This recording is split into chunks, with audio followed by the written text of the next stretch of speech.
It will have been like 4 weeks of talking about horror and metonymy and cannibalism. So this is going to be our grounding episode. How the heck do you start a band? I really don't know how you start a band. It's a lot like forgetting that your fork is on the plate when you put it in the microwave. Yeah. You're not supposed to do it. It's not recommended. Not going to like dealing with the aftermath, but it's going to be fun while it happens. It'll be explosive as shit. Yeah.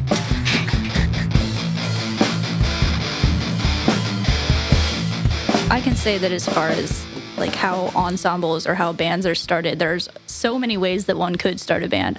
The only examples and the only anecdotal experience that I have are ways that you definitely shouldn't. You definitely shouldn't start a band. So Start with the ways you shouldn't start a band. right. Well, that's kind of why I went very quiet. I was like, how to start a band, not how I did it. Definitely not.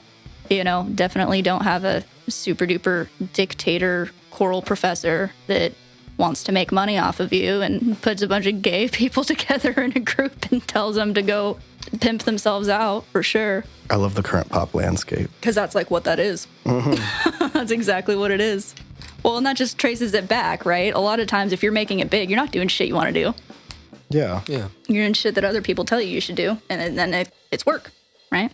Yeah, not even necessarily what people tell you to do as much as where the money is. Like, they don't really have to tell you. They just have to shake a couple Benjamins in your face and you're like, okay, this is where the funding is at. This is where I have to go. And you either accept that, find a lane where you're content, or move on. It's not where people tell you to go. It's where the machine god capital tells you to go. I know that's right. Yeah. You putting money in a lot of people's pockets. Mm-hmm. It's your personality that you're going to be. Yeah. And there's also a lot of people who start bands and seem to assume just because like you have a good band with good music that you're gonna get recognized. That's not how that works. If it's not working after 3 years, yeah, you just started. You finally have like some people who know what your band's name is at that point. It's going to be like 10 years. You don't just go into a business and start working there for 3 years and suddenly you're at the top of that business. No, you just touched the surface of what other people have been doing for a long time, and you're competing against that. People can get upset with each other over the lack of progression, not just being there for, like, the ride of it. There's a lot of, like, super happy old dudes who are like, yeah, I was in a band for 10 years. That was a ride. We didn't make any money, but that's some of the best times I've had. That's what your aim should be, just mentally. I like laying the groundwork for expectations beforehand. You can't go into it just expecting to be big. No. Really. That's sort of derogate from like the subject of the art. You can really hope to be big. Right. You can hope to be big, right? But if that's like your driving force, then you're just setting yourself up for so many different obstacles, right? You're going to have your first ever social media post and you're going to be watching how many people are going to like it or how many people are going to see it. You're going to get depressed. There's just so many ways that you can discourage yourself and dismotivate yourself if you just go into it with that focus completely. Yeah. So, like, yeah, that does predetermine, like, setting up a band or any sort of ensemble, right? You have to know why you're doing it and find enjoyments in the things that are not going to give you money or, like, support. I view it like playing a sport as a kid. You start the sport because you like it, but then you can tell yourself, ooh, I'm gonna win a world championship sometime in this, or I'm gonna win the cup and all this stuff. But you don't actually think that's gonna happen within that time. That's just like, yeah, I'm going to do this one day.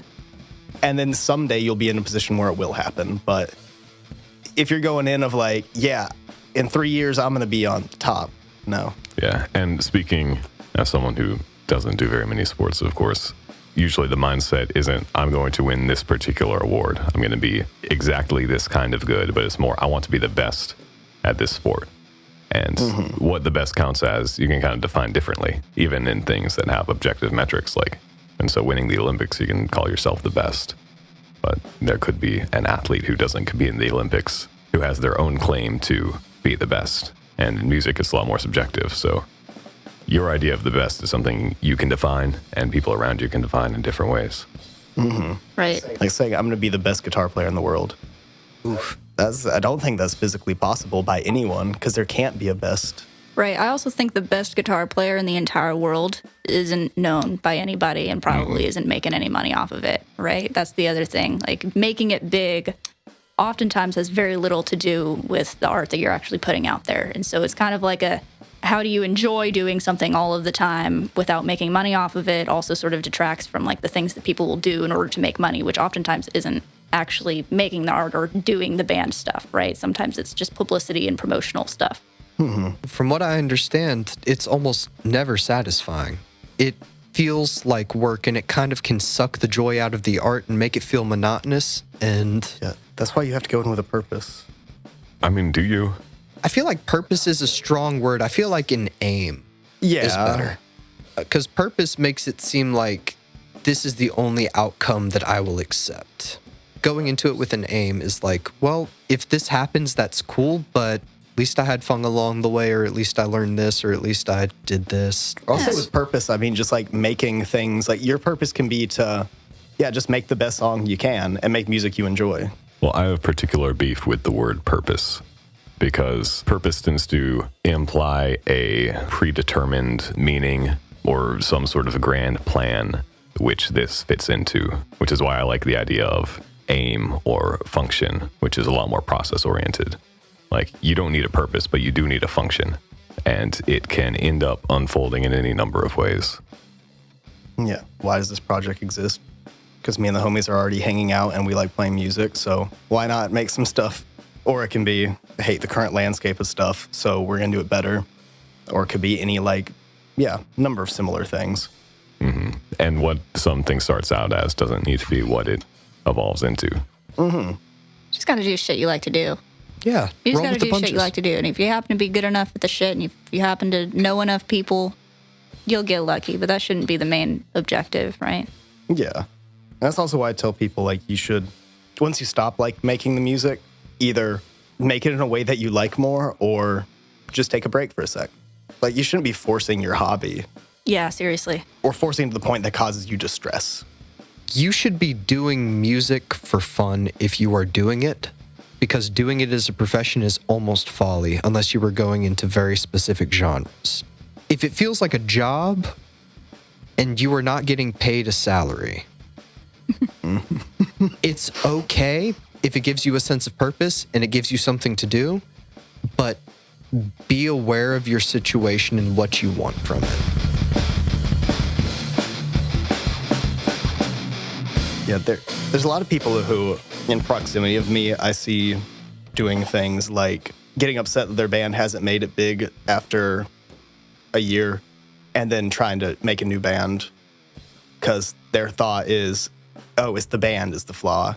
I just need to do a new thing and then change it. Instead of just saying, because at that point, you're restarting your entire branding. You're just going to 0 followers on anything. Nobody knows who you are. And thinking it's the band's fault, not saying it's, you just have to wait it out, or I need to do better on this and this. It's that mindset of you can get something done in a year. You can get stuff done in a year. It's called recording music and playing live shows. Yeah. Right. Shopping for compatibility is different too, though, right? This is, just starting a new band because you're just not really able to fit your creative ideas together in the band that you started with because it was your first ever band, right? It's a different thing than just trashing something and looking for something that's going to get you more publicity. Yeah. You don't have a connection to the art you're making if you're willing to discard it that fast. Obviously, doing that is probably why you haven't made it big, is because you don't care about your art. You care about this job you want instead of why am I doing it?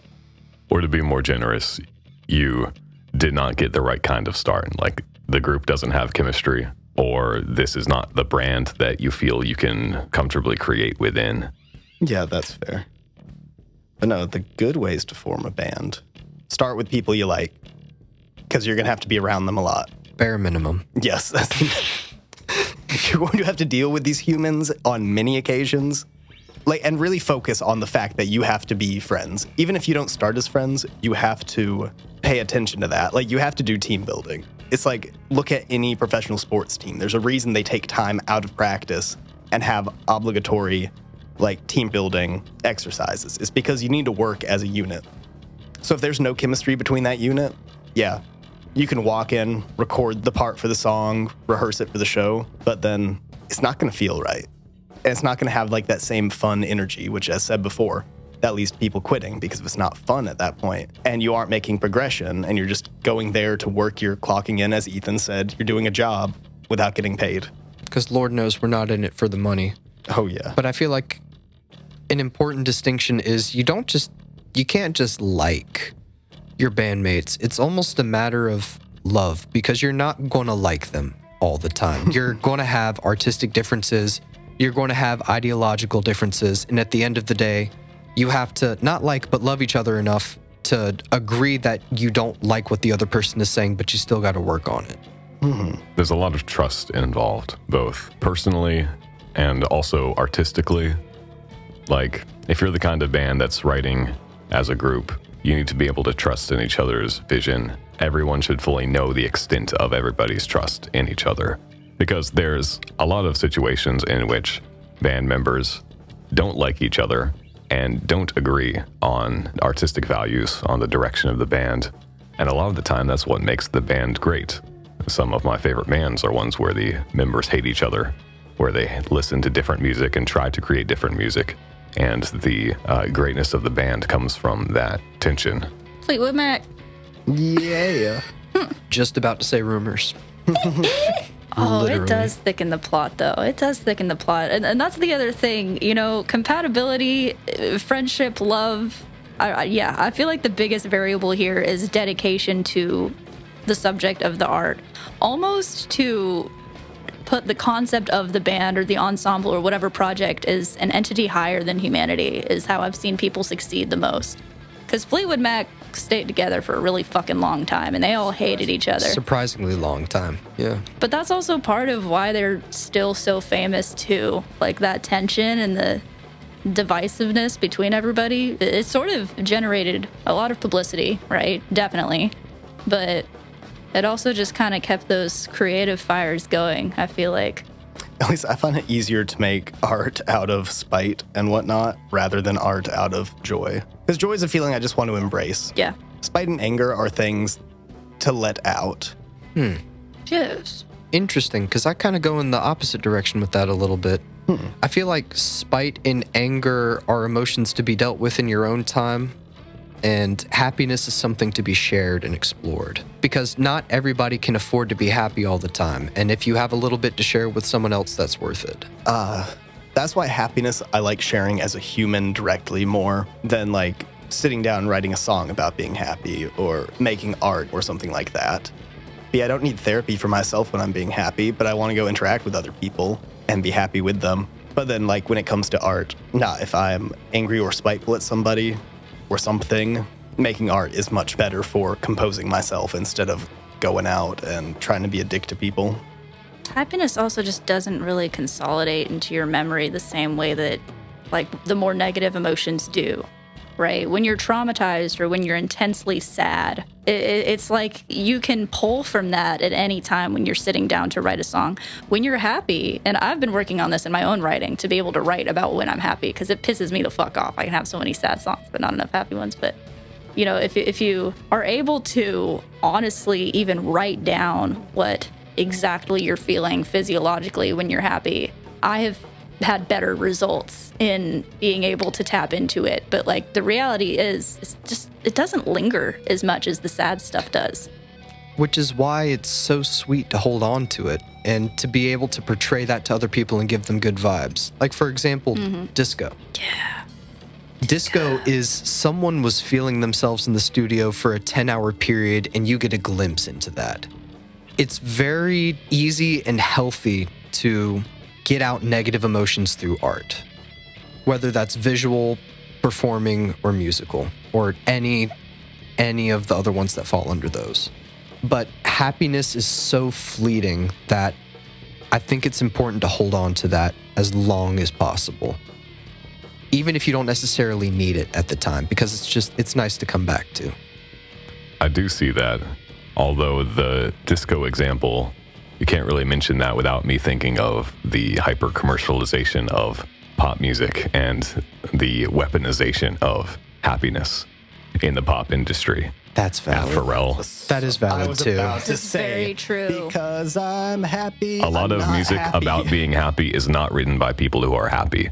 It's written by people who are set up to make a lot of money from machine god capital based on making other people happy for a fleeting amount of time. That's fair, but what if their brand pre-commercialization was to be happy and someone saw that and they grasped onto that and they forced it? Just like someone could force being sad. Well, in that case, I would need to ask, much like a lot of people do with sadness, but how much is it you experiencing happiness and translating that into your music? And how much is it you trying to get other people happy by fabricating an emotion of happiness? Are you trying to make yourself happier by fabricating a happy song? That too. That's also, I mean, that's genuine, but it's also not something that comes from experience.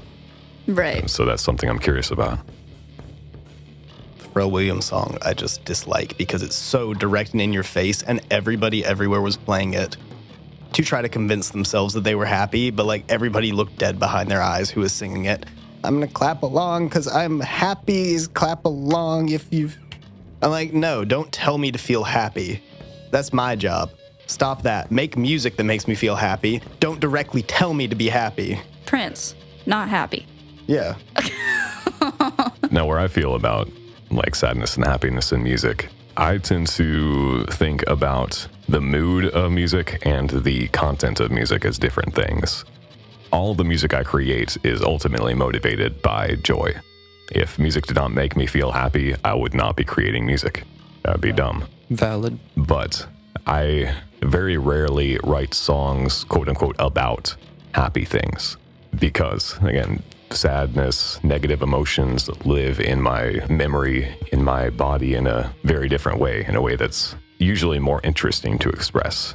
Like Zach said, anytime I'm happy, I just want to wallow in that happiness. I don't want to pick up a piece of paper and write about it. That would distract me from the happiness, whereas sadness is something I want to be distracted from. Maybe it also comes to a difference in media at that point as well. Because as a string player, I don't have to put what emotion I'm feeling into words. I can just put it into note form and use effects to modulate that.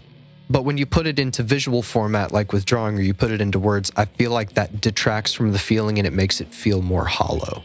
Is that accurate to your medium at all?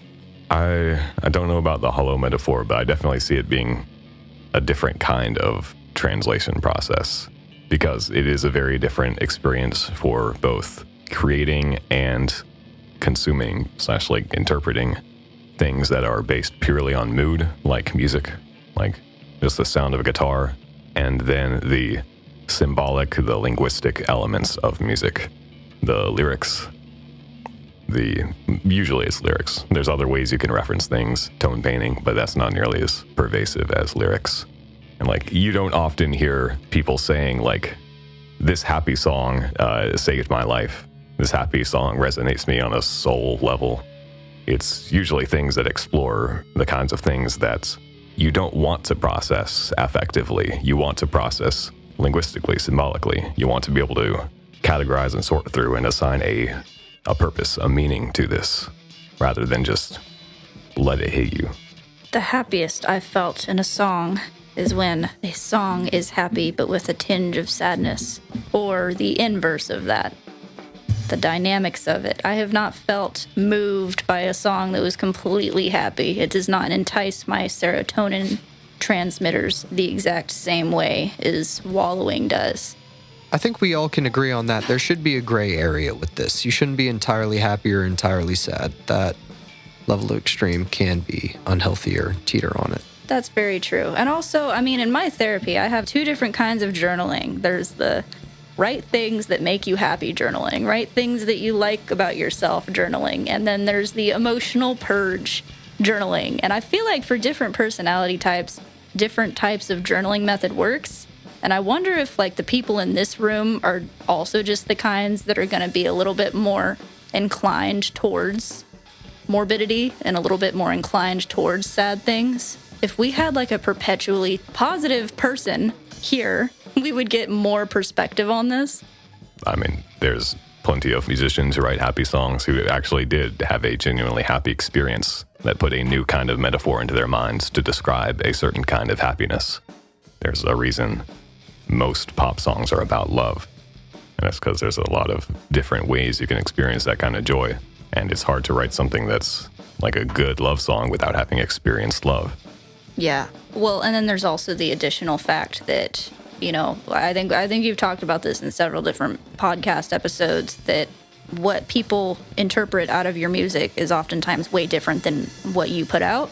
You're usually saying something different than how somebody else hears it. And I think people connect deeper with music than the people that write them.